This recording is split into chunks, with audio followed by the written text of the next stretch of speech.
and welcome. You're watching the Monday edition of This Is Exclusive. Tonight on This Is Exclusive, we put the spotlight on the missing gold in the Sabarimala case. Tonight on Republic TV, we are going to uncover yet another chapter of the investigation that has been carried out by the SIT. The suspect who has been on the run.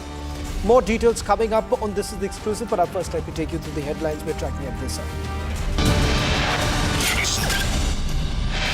पिछले SIR की मतदाता सूची से मिलान का कार्य लगभग पूरा कर लिया गया है और इसके तैयारी के आधार पर अब चयनित राज्यों में एसआईआर का दूसरा चरण प्रारंभ किया जाएगा।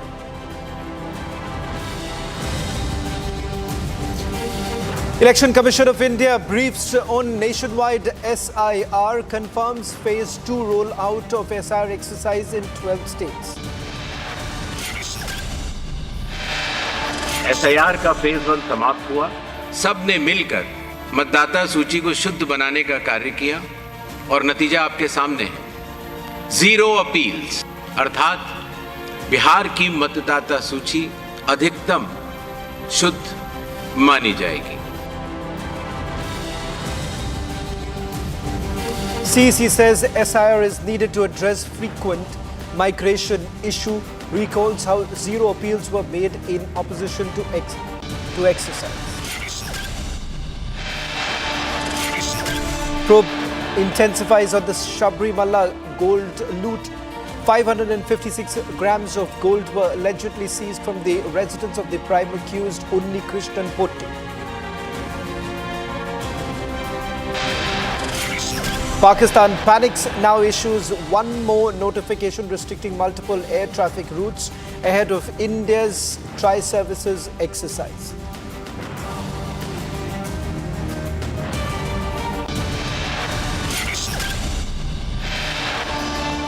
Ladies and gentlemen, back in 2019, the Travancore Devaswom board decided to carry out maintenance work at the revered Sabarimala Ayyappa temple. Bengaluru-based Unnikrishnan Potti, who earlier worked as an assistant to the priest at Sabarimala, offered to sponsor it. Though the plating's weight was about 4.5 kilogram when Potti returned it, no inquiry was essentially conducted. On 8th of September, a special commissioner appointed by the Kerala High Court for overseeing the activities at Sabarimala reported that the gold plating of the idols were removed and taken to Chennai without permission a day before. The Devaswom board later admitted the lapse. It was during these proceedings that the court found the discrepancy in the plating's weight after it was given to Potti back in 2019. It is suspected that gold coatings were looted by Potti with the connivance of the Devaswom board authorities. Potti, in fact, displayed the plating at various places in South India and collected donations for the work that he offered to carry out. The High Court thereafter asked the Devaswom Board Vigilance Wing to probe, which exposed the malpractice involving board officials. Subsequently, a High Court division bench comprising Justice Raja V and Justice Jayakumar constituted a special investigation team. Over the last few days, the investigation has gained momentum. In fact, a team reached Bengaluru, that's the residence of the prime accused, and following the searches, there was a recovery made. In fact, we are given to understand top sources indicating that tomorrow in the court, they are essentially going to provide details of the searches that were basically carried out in the last few days where the recovery of the gold was made, and it was not only limited just to Bengaluru but a few other places. Tonight on This Is Exclusive, we uncover the details of the investigation that has carried out, and ladies and gentlemen, mind you, there is also a political link that is basically emerging. Republic, in fact, has now accessed inside details of the SIT probe and the Sabarimala gold theft case. Inside details that have emerged from the probe that has been carried out so far. And sources say 576 grams of gold were seized from the residence of the prime accused Unnikrishnan Potti. Now, according to the vigilance report that was submitted earlier, Potti allegedly stole a total of 4,584 grams of gold. That's the amount of gold that went missing. Investigators have also recovered 400 grams of gold from a merchant in Bellary as part of the same case. The investigation team is also taking steps to conduct scientific tests to confirm that the gold recovered from the body from this particular residence is the gold bars. In fact, let me just quickly take you through what we know so far. Unnikrishnan Potti happens to be the main accused in this particular case. It is Unnikrishnan Potti, who has been an assistant priest, did actually make the offer that he would carry out the gold plating. In fact, that was essentially required for maintenance work. And it turns out that thereafter, it was taken to Chennai. And a company called Smart Creations was entrusted with the job of carrying out this entire work. In the process, they've also collected donations from people in the name of carrying out the maintenance work. And thereafter, there are a few other people, apart from Unnikrishnan Potti, who has essentially been part of this entire cabal that was basically running this entire show. On your screens right now, some images that we have essentially accessed, these are of the temple doors where the gold plating is essentially done in the copper carvings. And it turns out that this was the very place, this was the very carvings that were taken out, some part of the gold that was distributed and it was sold off. It turns out it was sold off to a jewelry shop in Bellary. The SIT has been able to track down a few people. In fact, now what we're going to do is going to take you through, apart from Unnikrishnan Potti, who's the other person. Our sister channel, Republic Kannada, has now tracked down one of the key suspects in the Sabarimala gold theft case. His name is Kalpesh, who has been under the scanner, and he admits that he collected the gold, but claims that he did it as a favor. He confirmed that he handed over the gold to the owner of Rodam Jewelers in Bellary. The owner, however, has refused to reveal the source of the gold.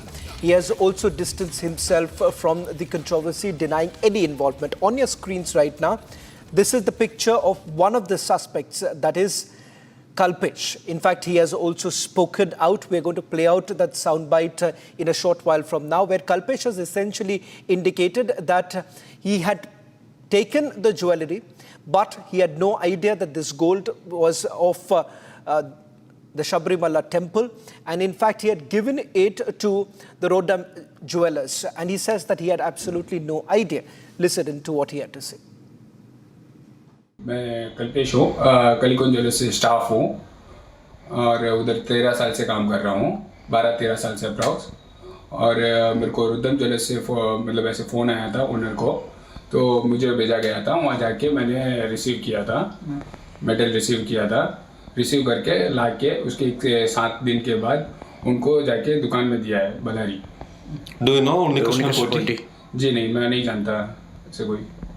You know about this theft case? Any sort of things about this theft case? जी नहीं मालूम मेरे को। Have you been to Sabarimala or Smart Creations before? नहीं जानता, अब पहली बार मालूम पड़ा और पहली बार उस दुकान में गया था उस टाइम। मैं कल्पेश हूँ, कलिकोन ज्वेलर्स से स्टाफ हूँ और उधर 13 साल से काम कर रहा हूँ, 12-13 साल से अप्रॉक्स। और मेरे को रुद्रम ज्वेलर्स से मतलब ऐसे फ़ोन आया था ओनर को, तो मुझे भेजा गया था। वहाँ जाके मैंने रिसीव किया था, मेटल रिसीव किया था। रिसीव करके ला के उसके 7 दिन के बाद उनको जाके दुकान में दिया है Bellary. Do you know Unnikrishnan Potti? जी नहीं, मैं नहीं जानता ऐसे कोई। You know about this theft case? Any sort of things about this theft case? जी नहीं मालूम मेरे को। Have you been to Sabarimala or Smart Creations before? नहीं जानता, अब पहली बार मालूम पड़ा और पहली बार उस दुकान में गया था उस टाइम।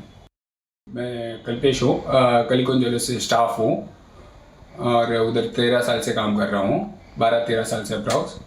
और मेरे को रुद्रम ज्वेलर्स से मतलब ऐसे फ़ोन आया था ओनर को, तो मुझे भेजा गया था। वहाँ जाके मैंने रिसीव किया था, मेटल रिसीव किया था। रिसीव करके ला के उसके 7 दिन के बाद उनको जाके दुकान में दिया है Bellary. Do you know Unnikrishnan Potti? जी नहीं, मैं नहीं जानता ऐसे कोई। You know about this theft case? Any sort of things about this theft case? जी नहीं मालूम मेरे को। Have you been to Sabarimala or Smart Creations before? नहीं जानता, अब पहली बार मालूम पड़ा और पहली बार उस दुकान में गया था उस time. Let me also go across to my colleague Abhishek, getting us the latest details. Abhishek, Kalpesh happens to be one of the suspect, apart from Murari, who was taken into custody, and of course Potti being also being one of the main accused. But here, Kalpesh to Republic Kannada says that he did not know, and the fact that he had no idea that the gold that he had given to Rodam Jewellers happens to be that of the Sabarimala temple. What more details are you picking up? Yeah, Shavan, the fact is that Potti Unnikrishnan, who is a resident of Bengaluru, Srirampura, has stayed there for more than a decade. So the racket probably might start from Srirampura, the Ayyappa temple itself.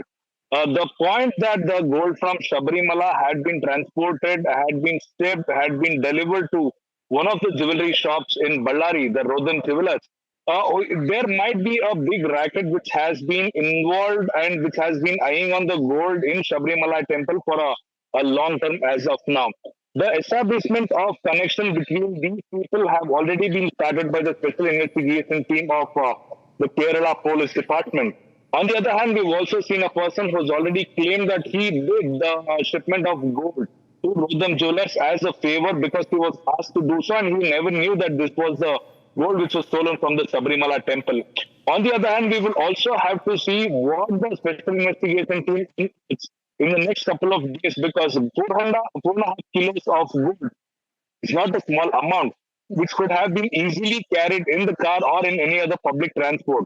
So there is also a checkpost which happens to be in the interstate or the connectivity roads between the states, and what were the police then doing is the point of question. There have been several lapses, not only in the police department, but also in the temple administrative system is what we have been told. We also have been told that some of the officials and people from Sabarimala temple have also been involved in this racket. And all these names will be unearthed in the next couple of days. On. Abhishek, I just wanted to stay on with us because this man, Kalpesh, whom we are given to understand has been on the run, has now finally surfaced. We've been able to track him down. This is what he had to say when we had specifically asked him a question about whether he had any idea that the gold that he had actually sold it off to the jeweler in Bellary was off from Sabarimala. He refuses to really speak about where exactly he got the gold from. Listen it once again. मैं कल्पेश हूँ, कलिकोन jewellers से staff हूँ और उधर 13 साल से काम कर रहा हूँ, 12-13 साल से अप्रॉक्स। और मेरे को रुद्रम ज्वेलर्स से मतलब ऐसे फ़ोन आया था ओनर को, तो मुझे भेजा गया था। वहाँ जाके मैंने रिसीव किया था, मेटल रिसीव किया था, रिसीव करके ला के उसके 7 दिन के बाद उनको जाके दुकान में दिया है Bellary. Do you know Unnikrishnan Potti? जी नहीं, मैं नहीं जानता ऐसे कोई।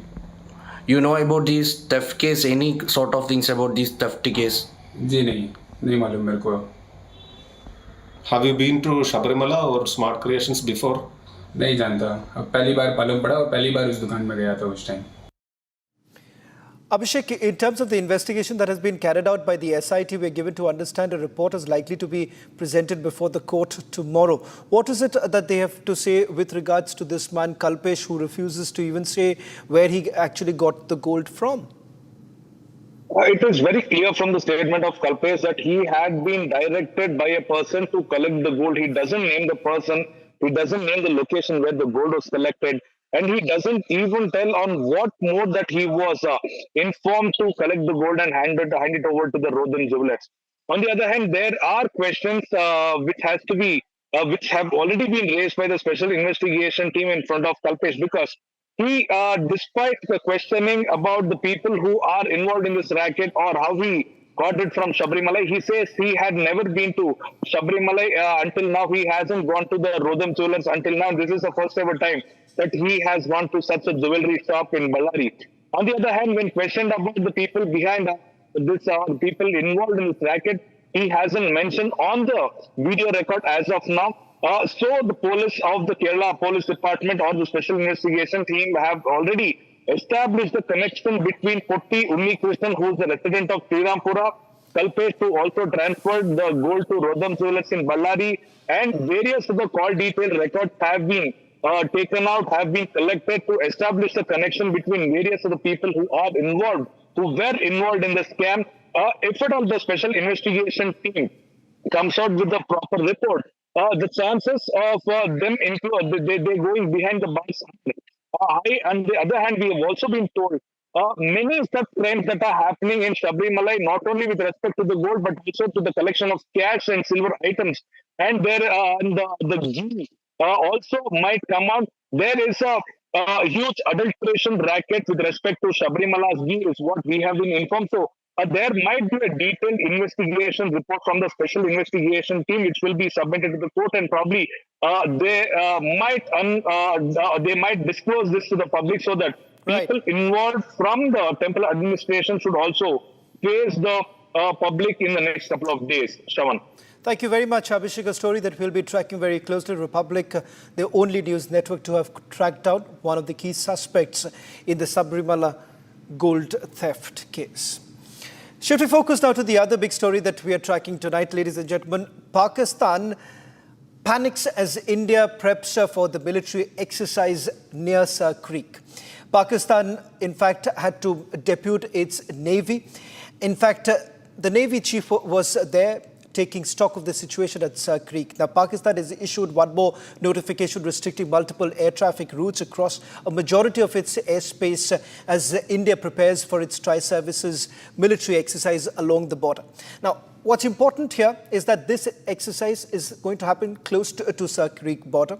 It was originally known as Ban Ganga, separates Run of Kutch in Gujarat from Pakistan's Sindh province.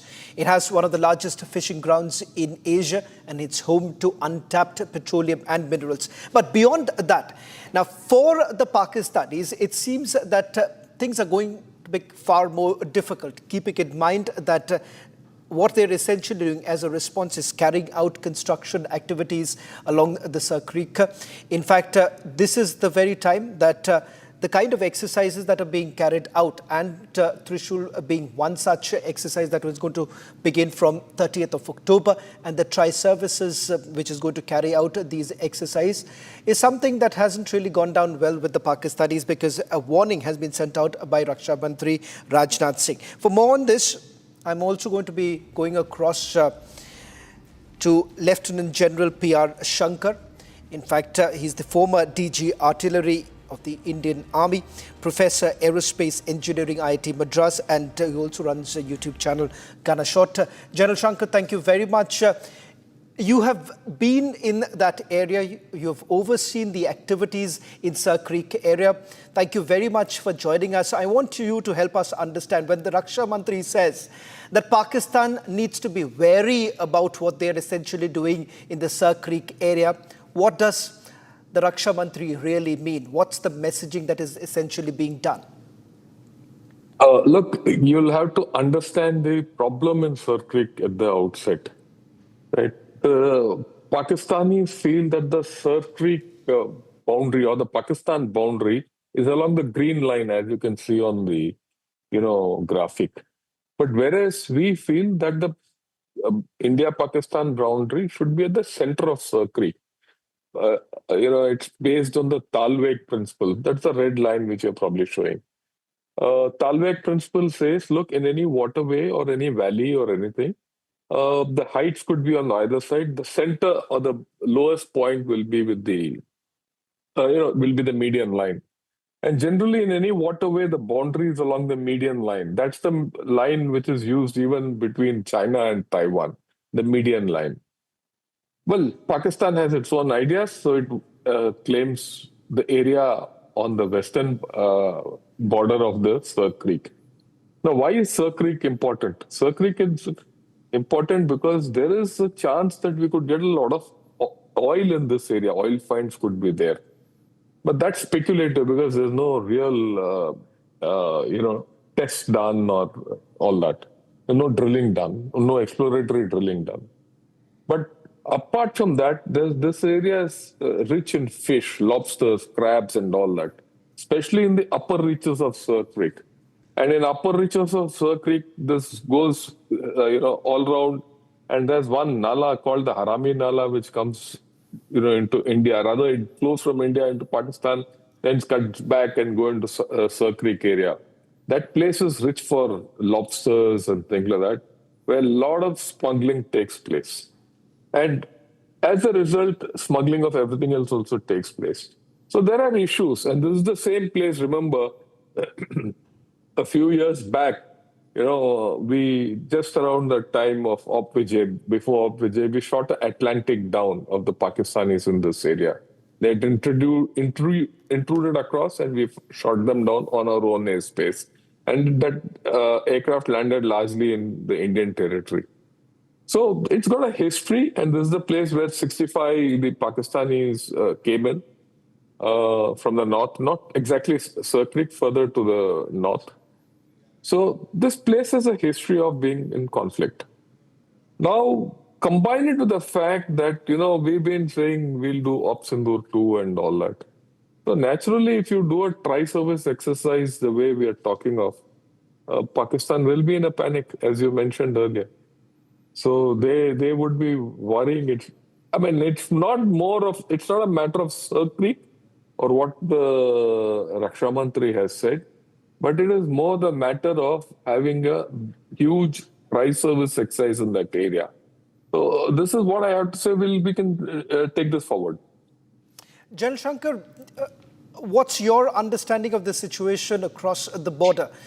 There have been multiple reports suggesting that Pakistanis are carrying out rampant construction in the area, with certainly Chinese help really coming in. What's the assessment that you are making from information that is available at your disposal?